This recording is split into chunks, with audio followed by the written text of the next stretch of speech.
important aspects of reality, which is why are we here, who are we, and where are we going? And it's so nice to see, even with great opposition, as there has been around some of the periphery of the expo. For those of you who don't know what we're talking about, it has to do with that interesting set of stuff going on out front of the hotel.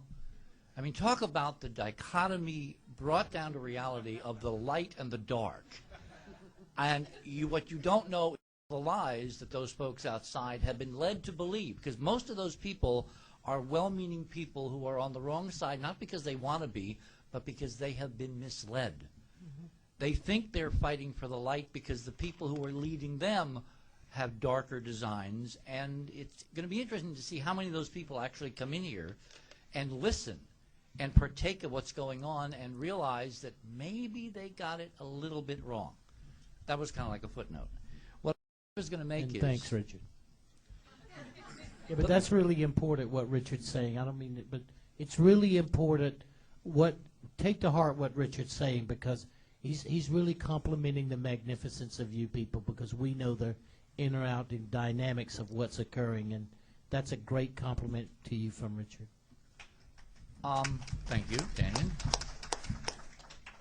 My point about where we are now versus where we were a year ago is that I can see extraordinary change in the mainstream culture. I'm a kind of a mainstream culture nut.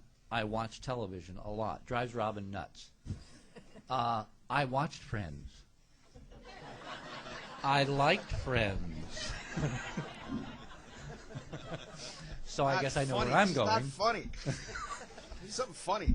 If you want to talk to the culture in which you live, you have to understand the culture in which you live. What's interesting to me is that I'm watching incredible dynamic change at the level of the mainstream. To give you one clear example, that we're not approaching this interesting nodal point, we're in it. We're right in it. And I love, Daniel, your metaphorical phrase about raising sail. Because I love sailing. I love ships. You know, we are on a cosmic voyage from the moment we're born forever. I mean, it doesn't stop just because you're not here. And that metaphor is so appropriate because a lot of people in the mainstream world have not yet raised their sails. But they will. Change is upon us. There is a tremendous dynamic change that's upon us. And I'll give you one clear example. Before 2000 and the election of George Bush, kind of, over Al Gore, kind of, this culture had certain mindsets.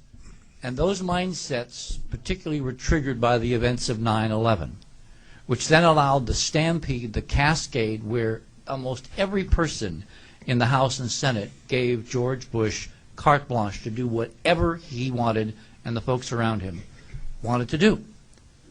We're seeing a very similar pattern leading from Iraq now to Iran.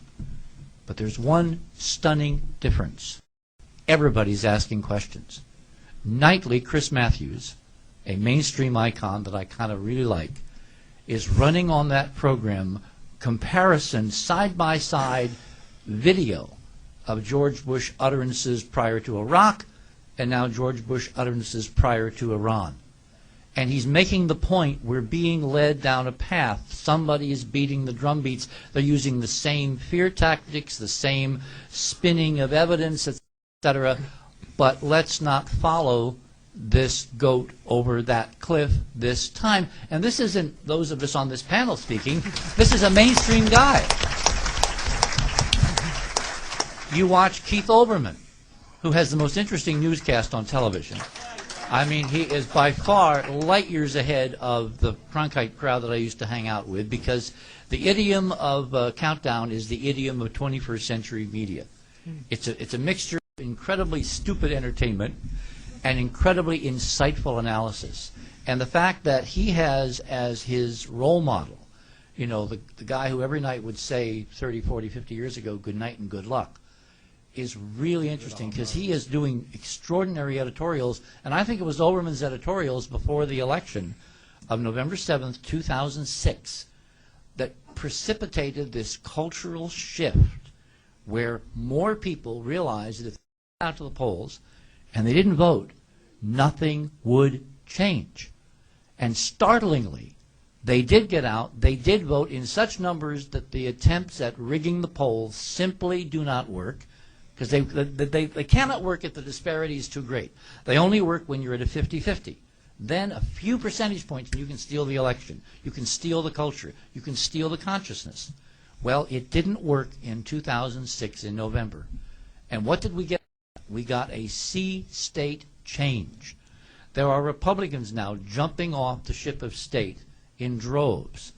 They have the rear guard has stymied the efforts to get this resolution against the surge in Iraq, and so there's a whole body of Republicans who are going to vote with their feet, and who are going to break cloture, which means they're going to be able to actually have an up or down vote on a resolution, and they're now talking about attaching to every single bill that goes through the House and Senate a vote against the escalation of the war.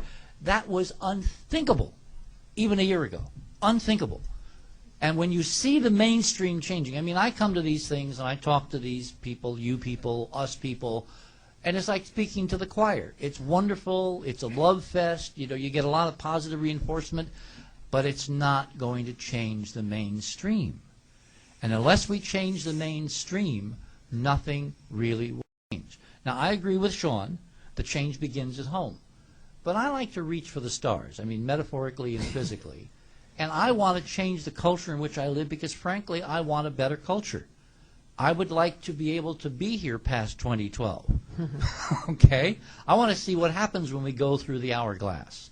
Because the physics says that things are coming to, I used that term before, a nodal point of preeminent, extraordinary change.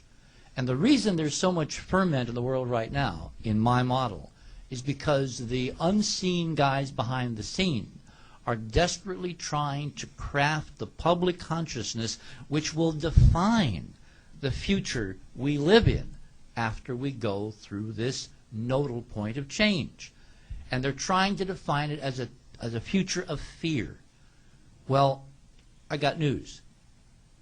2% inherently united people outweigh 98% of chaotic, fear-based people. All it takes, I keep telling Robin over and over again to the point of boredom, all it takes is 2%. Or to use that old Marin joke, you know how many psychiatrists it takes to change a light bulb in Marin? Only one, but the light bulb has to really want to change. All it takes is for those of us that really want change, link together coherence. And here's where I'm going to get to the physics part of this. Because as someone who has been interested in metaphysics for quite a while, but very disbelieving, very skeptical, because I come, of course, from a science background, what I have found, having gone through the Martian doorway, which is what I call my last 25 years of looking at ruins on Mars and ruins on the moon, which you're going to hear about tonight and more about on Monday night, I have found that there is this extraordinary legacy which has been bequeathed to us from those who came before.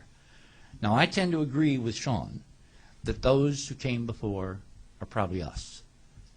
That, you know, it's who would remember Telly Savalas and Kojak?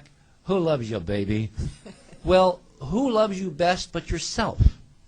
Now, suppose you were of a time and an idiom and a culture that realized that you would come back and come back, Mr. DeMille, until you got it right.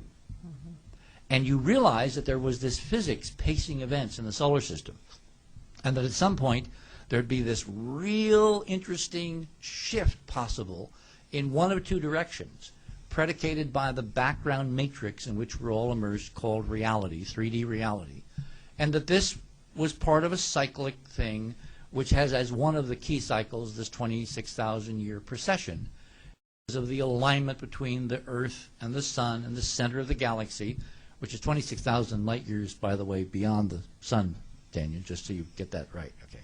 Well, I keep you around. Thanks. It's all about alignments, okay? And suppose that group of people realized, because they had that insight and they had that science and it had been extraordinarily ancient when they were conceived into this reality, that they would unfortunately be back here it happened again and that bad so things cool. could happen, so they better leave themselves some mnemonic devices, some memory things. My metaphor is that you wake up tomorrow morning in a hotel